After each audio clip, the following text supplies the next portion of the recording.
8 साल पहले कोच्चि में एक चलती हुई कार में मलयालम फ़िल्म इंडस्ट्री की एक एक्ट्रेस पर दुष्कर्म किया था। कुछ लोगों ने मिलकर सामूहिक दुष्कर्म हुआ था चलती हुई कार में। उसके बाद इन लोगों ने दुष्कर्म किया, दुष्कर्म का वीडियो भी बनाया और फिर उस महिला को यानी उस एक्ट्रेस को एक फ़िल्म डायरेक्टर हैं मलयालम इंडस्ट्री के, उनके घर के सामने फेंक कर वो चले गए थे। 8 दिसंबर को अभी फैसला आया है जिसमें 6 पुरुषों को सामूहिक बलात्कार, आपराधिक साजिश, अवैध निरुद्धीकरण मतलब अवैध रूप से उन्हें पकड़ना, उनके साथ ज़बरदस्ती करना और साक्ष्य नष्ट करने सहित कई आरोपों में दोषी ठहराया है और उन्हें सज़ा मिली है। 20 साल का कठोर कारावास इन लोगों को मिला है, जो भी आरोपी थे, जिनके खिलाफ आरोप साबित हुए हैं।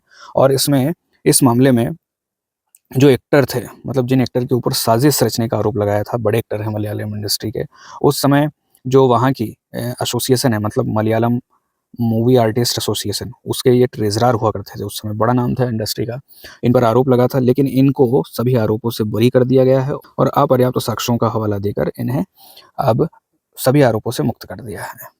आलोचना करने वाले लोग इस फैसले से खुश नहीं हैं और न्याय प्रणाली में कमियों पर सवाल उठा रहे हैं। कहा जा रहा है कि चूंकि यह एक हाई प्रोफाइल मामला था और एक बड़े एक्टर पर आरोप लगा था, इसलिए न्याय नहीं हो पाया है।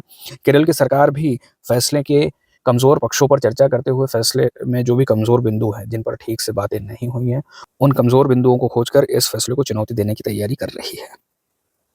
जब यह मामला सामने आया था, उस समय मलयालम इंडस्ट्री में महिलाओं के साथ होने वाले जो भेदभाव है, महिलाओं के साथ होने वाले दुर्व्यवहार है, उसकी सच्चाई सामने आई थी। इंडस्ट्री में काम करने वाली कई महिलाओं ने फ़िल्म इंडस्ट्री पर पुरुषों के वर्चस्व की बात कही थी और बताया था कि इंडस्ट्री में महिलाओं का शोषण होता है और प्रोड्यूसर से लेकर एक्टर्स भी इसमें शामिल है। पीड़िता के पक्ष में इंडस्ट्री की महिलाओं ने अवल कोप्पम यानी कि वी आर विद हर नाम का एक कैंपेन चलाया था और एकजुट होकर पीड़िता का साथ दिया था। मलयालम इंडस्ट्री का ये जो एसोसिएशन है, association of Malayalam movie artist, में भी हड़कंप मच गया था उस समय। जैसे हमने बात की कि दिलीप इस एसोसिएशन के ट्रेज़रर थे और साथ ही साथ दूसरे जो पदाधिकारी थे, उनमें से भी कई बड़े नाम थे और उन्होंने भी इस एसोसिएशन से इस्तीफ़ा दे दिया था। और इस मामले में महिलाओं की तरफ से माँग आई थी कि सबसे ज़रूरी बात जो हमारे लिए है पूरे मामले में, कि किसी भी महिला को उसके कार्यस्थल पर जहाँ पर वह काम करती है, वहाँ पर उसे सुरक्षित महसूस होना चाहिए, इस तरह का माहौल होना चाहिए, इस तरह के कानून होना चाहिए, इस तरह की व्यवस्था होनी चाहिए। और इसके लिए मलयालम इंडस्ट्री में काम करने वाली महिलाओं ने विमेन इन सिनेमा कलेक्टिव नाम का एक संगठन भी बनाया था और इस संगठन के माध्यम से उन्होंने अपने अधिकारों के लिए, अपने हक के लिए, अपनी सुरक्षा के लिए आवाज़ उठाई थी। हालाँकि चूँकि पूरी इंडस्ट्री पर जो लोग नियंत्रण रखते हैं, पूरी इंडस्ट्री पर जिनका काफ़ी ज़्यादा प्रभाव है, ऐसे लोगों पर आरोप लगे थे। इसके लिए इन महिलाओं के साथ या जो लोग भी इस पीड़िता का साथ दे रहे थे, पीड़िता को सपोर्ट कर रहे थे, उन्हें बहिष्कार का या साइबर बुलिंग का भी सामना करना पड़ा था, क्योंकि जब भी प्रभावशाली लोगों के साथ किसी भी तरह की लड़ाई लड़ता है कोई पीड़ित, तो उसे सिर्फ़ अपने हक की लड़ाई नहीं, बल्कि उसे अपने खिलाफ की साजिशों से भी लड़ना होता है। और हमारा संविधान भी कहता है, मतलब संविधान में डीपीएसपी में अनुच्छेद 43 में भी कार्यस्थल को लेकर, कार्यस्थल की डिसेंसी को लेकर बातें लिखी हुई हैं। तो किसी भी महिला को उसके कार्यस्थल पर सुरक्षित माहौल मिलना ही चाहिए, उसे सभी सुविधाएँ मिलनी चाहिए जो उसके दैनिक जीवन के लिए ज़रूरी है। जैसे कि टॉयलेट्स मिलनी चाहिए, साफ़-सुथरी टॉयलेट्स मिलनी चाहिए, कपड़े बदलने के लिए या फिर बच्चों के लिए या फिर रेस्ट करने के लिए अलग से रूम मिलना चाहिए, जहाँ पर किसी भी प्रकार से किसी और व्यक्ति का, अनजान व्यक्ति का या पुरुषों का वहाँ पर दखल ना हो और महिलाएँ अपने आप को सुरक्षित महसूस कर सकें। और यदि किसी भी महिला के साथ यदि दुष्कर्म होता है, तो उसके कई संवैधानिक अधिकार खत्म हो जाते हैं, उसके कई संवैधानिक अधिकारों का उल्लंघन होता है। जैसे अनुच्छेद 21 का उल्लंघन होता है, जो कहता है कि किसी भी व्यक्ति को जीवन का अधिकार है, निजता का अधिकार है, गरिमापूर्ण जीवन जीने का अधिकार है। और जब भी दुष्कर्म होता है किसी महिला के साथ, तो उसकी गरिमा को ठेस पहुँचाई जाती है, उसकी इज़्ज़त को ठेस पहुँचाई जाती है, उसकी निजता को ठेस पहुँचाई जाती है, उसकी मर्ज़ी को ठेस पहुँचाई जाती है। ऐसा ही अनुच्छेद 14 जो कहता है कि कानून के समक्ष सब समान होंगे।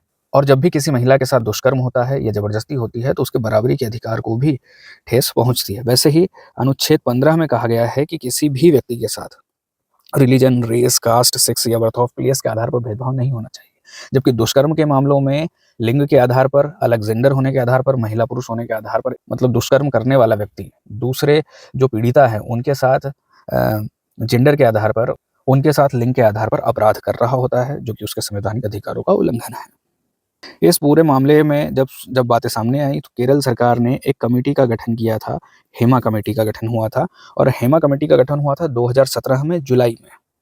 हेमा कमेटी ने पूरे मामले में कई एक्ट्रेस से बातें की, बहुत सारे लोगों से बातें की, उसके बाद एक रिपोर्ट तैयार की। इस रिपोर्ट में कई महिलाओं ने बताया कि इंडस्ट्री में किस तरह से महिलाओं के साथ दुर्व्यवहार होता है, एक्ट्रेसेस ने बताया कि उनको सेट पर या शूटिंग के दौरान सुविधाएँ नहीं मिल पाती है, कपड़े बदलने की सुविधाएँ नहीं मिल पाती, या तो उन्हें किसी पेड़ के पीछे या फिर जंगलों में कपड़े बदलना पड़ता है, और इस तरह उनके साथ यह दुर्व्यवहार हो सकता है और उनकी सुरक्षा खतरे में पड़ जाती है, यदि उन्हें सुविधाएँ नहीं मिल पाती हैं तो।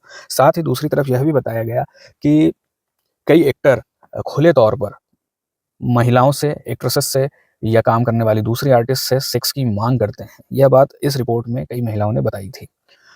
जैसे मतलब इस तरह से माँग करते हैं जैसे यह उनका जन्मसिद्ध अधिकार हो। उन्हें कानून का या किसी की गरिमा का कोई ख़्याल ही नहीं है। इंडस्ट्री में यह शोषण एक संस्थागत शोषण बन गया। इस मामले में इस शोषण की बातें खुलकर सामने आई थी। इस कमेटी के अलावा भी सरकार ने कुछ फैसले लिए थे, जिसमें कि अम्मा में यानी कि association of Malayalam movie artist में महिलाओं को नेतृत्व पदों पर चुना गया था। फ़िल्म सेटों पर आंतरिक शिकायत समितियों का गठन करना अनिवार्य कर दिया था। सरकार ने फ़िल्म जो कार्यस्थल है वहाँ पर सुरक्षा और समानता के लिए व्यवस्थाएँ की थी, और भी कई फैसले लिए थे ताकि महिलाओं की सुरक्षा को सुनिश्चित किया जा सके। जब मामले की सुनवाई हो रही थी, उस दौरान पीड़िता ने पूरी प्रक्रिया पर पक्षपाती होने का आरोप लगाया था और कहा था कि न्यायाधीश को बदला जाए। लेकिन हाईकोर्ट ने इस मांग को नहीं माना था, और समझने वाली बात यह है कि इस पूरे मामले में जो न्यायाधीश हैं, वो एक महिला है, और महिला होने के बाद भी इन पर आरोप लगा है पक्षपाती होने का।